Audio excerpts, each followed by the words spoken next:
Salut à tous, c'est avec un peu de plaisir que nous présentons une nouvelle vidéo. Nous allons continuer à parler de l'anthropologie, doctrine de l'homme. Cette fois-ci, nous allons parler de la 5e partie, côté nous allons étudier ensemble la composition de la partie immatérielle de l'homme. Mais si avec vous-même qui toujours prend le temps pour regarder la vidéo, ou même qui toujours commenter, qui toujours liker, qui toujours partager, qui toujours laisser un j'aime, et qui toujours encourager avec tout l'autre monde pour abonner avec la chaîne là, là fait ça, ou encourager nous notre travail. Anthropologie, doctrine de l'homme, partie 5, composition de la partie immatérielle de l'homme. Tandis que la plupart reconnaissent que l'homme est constitué d'une partie immatérielle, quelle en est donc la nature? Le corps et l'esprit sont-ils distincts ou égaux? En général, l'Église orientale croyait que l'homme était tricotome, constitué de 3 parties, le corps, l'âme et l'esprit. À l'origine, les pères de l'Église alexandrin et grec, dont Origène et Clément d'Alexandrie, maintenaient ce point de vue. L'Église occidentale, par contre, maintenait généralement le point de vue de la dichotomie. L'homme est corps et âme. Des hommes tels qu'Augustin et Anselme soutenaient ces points de vue. Premièrement, le point de vue de la dichotomie. Le mot dichotomie vient du grec disha, qui signifie deux, et temno, qui signifie couper. D'où l'idée que l'homme est un être composé de 2 parties, un corps et une âme. La partie immatérielle de l'homme, c'est l'âme et l'esprit, qui sont de la même substance.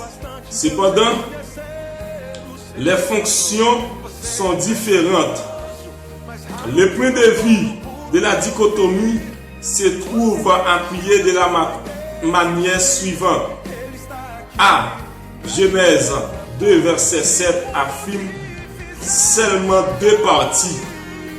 Dieu a formé l'homme de la poussière de la terre et lui a insufflé la vie. Et il est ainsi devenu une âme vivante. Job 27, verset 3. B. Les mots âme et esprit peuvent être utilisés de façon interchangeable. Comparez Genèse 41, verset 8 avec Somme 42, verset 7 et Hébreux 12, verset 23 avec Apocalypse 6, verset 9. C. Corps et âme ou esprit sont mentionnés ensemble comme constituant une personne entière. Voir Matthieu 12, verset 28, 1 Corinthiens 5, verset 3, 3 Jean 2. Deuxièmement, le point de vue de la trichotomie. Trichotomie vient du grec tricha qui signifie 3 et de temno qui signifie couper.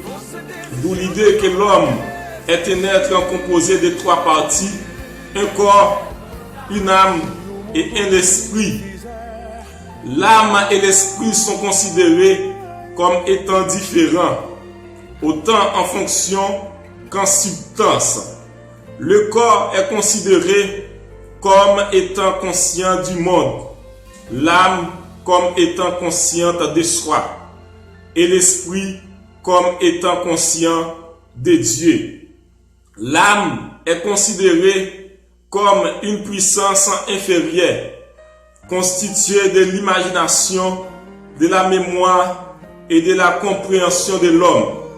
L'esprit est une puissance supérieure constituée de la raison, de la conscience et de la volonté. Le point de vue de la trichotomie se trouve appuyé de la manière suivante. Petit a, Paul semble souligner le point de vue des trois parties lorsqu'il désire la sanctification de la personne entière. 1 Thessaloniciens 5, verset 23. B.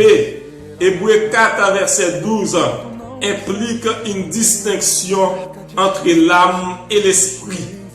C. 1 Corinthiens 2, verset 14 à chapitre 3, verset 4 suggère une classification en trois parties. Premièrement, naturel qui c'est la chair, et puis charnel qui c'est l'âme, et spirituel qui c'est l'esprit. Troisième point de vue, le point de vue des multiples facettes. Bien qu'âme et esprit soient des thèmes communs pour décrire la nature immatérielle de l'homme, il existe une série d'autres thèmes qui décrivent la nature non physique de l'homme. Par conséquent, la nature immatérielle de l'homme peut être comprise comme étant composée de multiples facettes. Pour un résumé des trois points de vue, consultez le tableau. Point de vue différent de la composition de l'homme. Il y a au moins 4 thèmes qui décrivent la nature immatérielle de l'homme. Premier thème, cœur. Le cœur décrit les facultés intellectuelles selon Matthieu 15, verset 19 et verset 20. Aussi bien que la volonté humaine, Romains 10, verset 9 et verset 10. Hébreux 4, verset 7. Deuxième thème, conscience. Dieu a placé à l'intérieur de l'homme une conscience en tant que témoin. La conscience a été affectée par la chute et elle peut être flétrie à peu fiable. 1 Timothée 4, verset 2. Néanmoins, elle est capable d'accuser l'incroyant. Romains 2, verset 15. Chez les croyants, elle peut être faible et scrupuleuse à l'excès. 1 Corinthiens 8, verset 7 et verset 10 et verset 12. Troisièmement, alors troisième thème qui c'est esprit. Esprit ou intelligence. L'esprit de l'incroyant est dépravé. Romains 1er verset 28. Aveuglé par Satan. 2 Corinthiens 4 verset 4. Obscurcir et futile. Éphésiens 4 verset 17 et verset 18. Chez les croyants, l'esprit est renouvelé. Romains 12 verset 2. Ce qui permet d'aimer Dieu.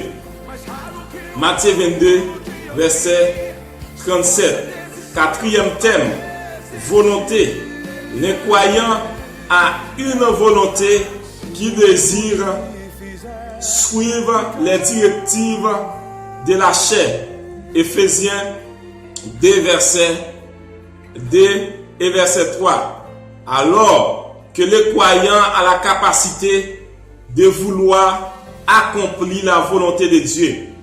Romains 6 verset 12 et verset 13. Lorsqu'il se convertit, le croyant reçoit une nouvelle nature qui lui permet d'aimer Dieu de tout son cœur, de toute son âme et de toute sa pensée.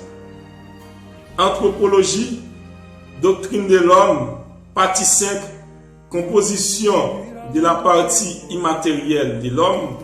Merci avec vous-même qui prend temps pour regarder vidéo ça, qui quitter un commentaire, qui quitter un j'aime, qui liker, qui partager et qui encourager avec un autre monde pour abonner avec Chanel là.